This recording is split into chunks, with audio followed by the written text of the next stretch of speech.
O desenvolvimento da Rota do Mar do Norte no Ártico da Rússia é agora uma prioridade máxima para Moscou, influenciada em parte pelas sanções ocidentais em resposta à guerra na Ucrânia. Elas não persuadiram Putin a parar a guerra, mas estão causando danos à economia russa e limitando seriamente as possibilidades de crescimento a longo prazo.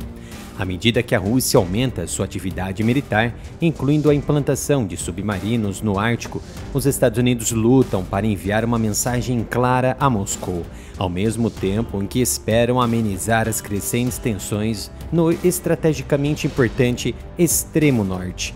Durante uma visita na semana passada, a base aérea de Keflavik, na Islândia, na ponta sudeste do país nórdico, oficial militar de mais alta patente dos Estados Unidos, o general Charles Brown, disse em entrevista ao The Washington Post que, abre aspas, queremos ser tão bons no que fazemos que todos os dias nosso adversário acorda e diz, hoje não. E se eles disserem que hoje é o dia, os Estados Unidos devem ser o pior pesadelo deles. Fecha aspas. Desde que Moscou começou a travar a guerra na Ucrânia, autoridades e especialistas ocidentais dizem ter detectado submarinos russos, uma parte vital da frota do norte do Kremlin, movendo-se por rotas estranhas e aparecendo muito perto da costa dos Estados Unidos. O aumento da atividade submarina russa no Ártico e no Atlântico Norte é um lembrete claro de que a ameaça representada à OTAN pelo governo de Vladimir Putin não se limita à Ucrânia e ao leste europeu. A estreita parceria entre os Estados Unidos e a Islândia é vital para garantir que essa ameaça possa ser identificada, engajada e respondida a tempo. Os Estados Unidos consideram a Rússia, principalmente sua frota do norte, operando na península de Kola, uma ameaça aguda no Ártico, uma região inóspita que agora está sendo remodelada pelas mudanças climáticas, pelo aumento do tráfego marítimo e pelas rotas recentemente acessíveis. De forma genérica, os submarinos são assustadores. Ninguém consegue identificá-los com naturalidade, a menos que se arrisque a sua própria localização ou seja identificado pelo complexo sistema de guerra antissubmarina a mais tecnológica possível. Mas o ditado é claro entre os submarinistas: se você os vê, eles não são mais assustadores, eles são alvos. A Rússia, o único dos 8 países com território ártico que não é membro da OTAN, tem a maior presença militar na região e está trabalhando arduamente para reabrir diversas de suas instalações da era soviética.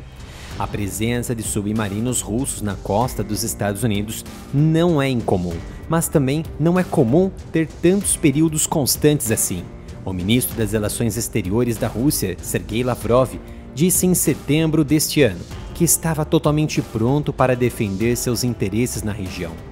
O governo dos Estados Unidos está tentando sinalizar à Rússia que esta não é uma zona russa, são águas internacionais, diante da postura muito agressiva da Rússia no Atlântico Norte e no Ártico.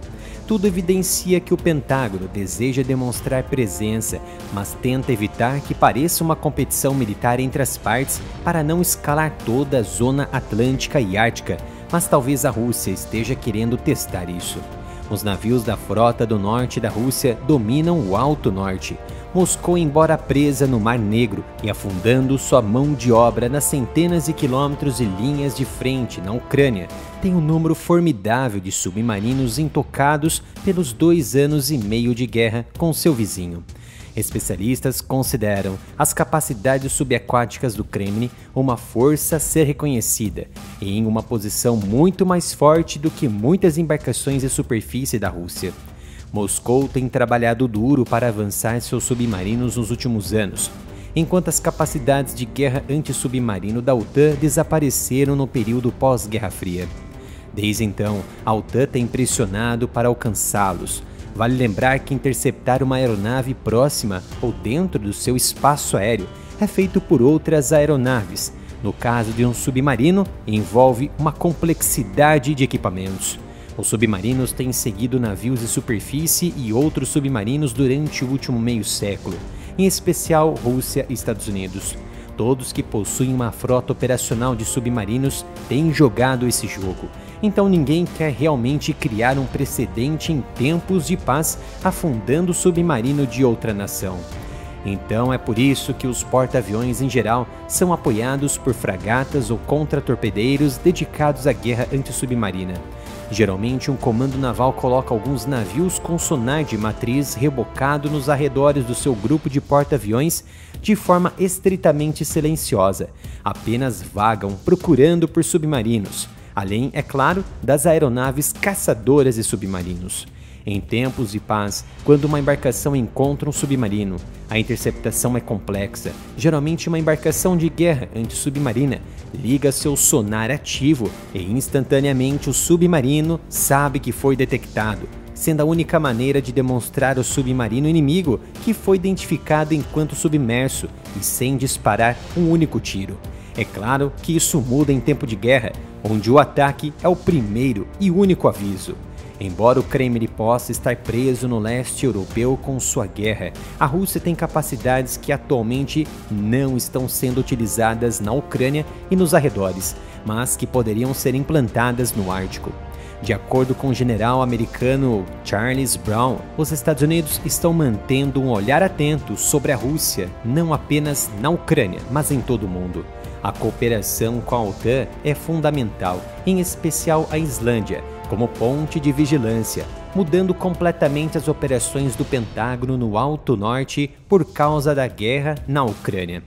As últimas manobras de submarinos russos foram muito estranhas, adotaram táticas nunca antes vistas, mas isso também expôs os seus ativos submarinos em alto mar, que tornam possível a identificação pelos Estados Unidos e pela OTAN, pelo mar, ar e principalmente espacial. Como já sabem, tem outro canal dedicado a assuntos de geopolítica e defesa, que ainda não foi restringido pelo YouTube. Então dê um apoio, visite o canal, se inscreva e ative as notificações para não perder nenhum conteúdo.